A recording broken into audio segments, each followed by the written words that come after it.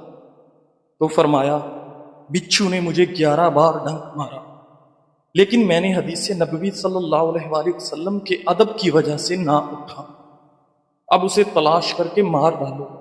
چنانچہ تلاش کر کے مار دیا گیا۔ ناظرین، غصے کو قابو کرنے کے سنہری اصول۔ غصہ ایک فطری جذبہ ہے، لیکن اگر کنٹرول نہ کیا جائے تو تعلقات اور صحت دونوں کو نقصان پہنچاتا ہے۔ ریسرچ کے مطابق غصے کے دوران دل کی دھڑکن تیز، بلڈ پریشر بلند اور سوچنے کی صلاحیت کم ہو جاتی ہے۔ اگر آدمی لمحہ بھر رک جائے تو دماغ کو ٹھنڈا ہونے کا موقع ملتا ہے اور بڑے نقصان سے بچا جا سکتا ہے۔ نبی اکرم صلی اللہ علیہ وآلہ وسلم نے فرمایا، طاقتور وہ نہیں جو کشتی لڑنے میں طاقتور ہو، بلکہ طاقتور وہ ہے جو غصے کے وقت اپنے نفس پر قابو رکھے۔ صحیح بخاری۔ ناظرین کرامی، ایک اور حدیث میں ہے، جب تم میں سے کسی کو غصہ آئے تو اگر کھڑا ہو تو بیٹھ جائے، اور اگر بیٹھا ہو تو لیٹ جائے۔ سنن ابو داؤد۔ ناظرین، وضو کرنا بھی غصہ ٹھنڈے کا بہترین طریقہ ہے، کیونکہ غصہ آگ سے ہے اور آگ کو پانی ہی بجھاتا ہے۔ ایک شوہر تھکا ہوا گھر آتا ہے، کھانے میں نمک زیادہ ہو تو فوراً غصے میں آ جاتا ہے۔ اگر وہ فوراً کچھ کہہ دے تو بیوی کی دل آزاری ہوگی، لیکن اگر وہ ایک لمحہ رک کر کہہ دے، شاید آج نمک زیادہ ہو گیا، کوئی بات نہیں، وہ بھی انسان ہے، اس نے جان بوجھ کے تھوڑی کیا ہے، تو نہ صرف ماحول بہتر ہوگا بلکہ بیوی مزید خیال رکھنے لگے گی۔ ناظرین، غصہ آئے تو کیا کرنا چاہیے؟ اپنے آپ کو کنٹرول کریں اور خاموشی اختیار کریں۔ غصے کے وقت فوری جواب نہ دیں، پانی پی لیں۔ غصہ اکثر جسمانی تناؤ سے بڑھتا ہے، موضوع بدل دیں، جھگڑے کو آگے نہ بڑھائیں۔ اگر بہت زیادہ غصہ ہو تو وضو کر لیں، جسمانی طور پر ٹھنڈک دل کو سکون دے گی۔ سانس کی مشق کریں، 10 سیکنڈ تک گہری سانس لے کر چھوڑیں، جگہ چھوڑ دیں، بعد میں بات کریں۔ اگر بات ضروری ہو تو غصہ ٹھنڈا ہونے کے بعد کریں۔ ناظرین گرامی، 7 قسم کی عورتوں سے شادی نہ کرو۔ ایک عربی نے اپنے بیٹے کو وصیت کی کہ ان 7 قسم کی عورتوں میں سے کسی ایک سے بھی نکاح نہ کرنا۔ نمبر 1، انانا، وہ عورت جو کثرت سے شکوہ شکایت کرتی ہو، تھکاوٹ کا اظہار کرتی ہو۔ نمبر 2، منانا، وہ عورت جو اپنے کاموں پر احسان جتلاتی ہو کہ میں نے یہ کیا، میں نے وہ کیا وغیرہ۔ نمبر 3، حنانا، وہ عورت جو اپنے پہلے خاوند کا ذکر کرتی رہتی ہو، یعنی میرا پہلا شوہر ایسے کرتا تھا، ویسے کرتا تھا، اس میں یہ اچھائی تھی۔ نمبر 4، حداقہ، وہ عورت جو ہر شے کو دیکھتے ہی اس کی طلب کر لے، یہ شے بھی خرید لوں، وہ بھی خرید لوں، یہ بھی میری ہو جائے، وہ بھی میں لے لوں۔ نمبر 5، براکہ، وہ عورت جو ہر وقت بناؤ سنگار میں لگی رہتی ہو، جس کا اکثر وقت منہ صاف رکھنے اور کپڑے تیار کرنے میں گزرتا ہو۔ نمبر 6، شداکہ، وہ عورت جو سخت کلام ہو، جس کا زبان کڑوی ہو، جس کا لہجہ سخت ہو۔ اور نمبر 7، کنانا، وہ عورت جو ہر وقت اپنے باپ کی تعریف کرتی ہو، میرا باپ یوں تھا، میرے ابو یوں کرتے تھے، یہ کرتے تھے، وہ کرتے تھے۔ بہترین عورت وہ ہے جو اپنی عادات و اطوار، خاص طور پہ اپنے ماں باپ کے خاندان کے طور طریقے بھلا کر آئے۔ عیون الاخبار میں خالد بن صفوان کا قول منقول ہے،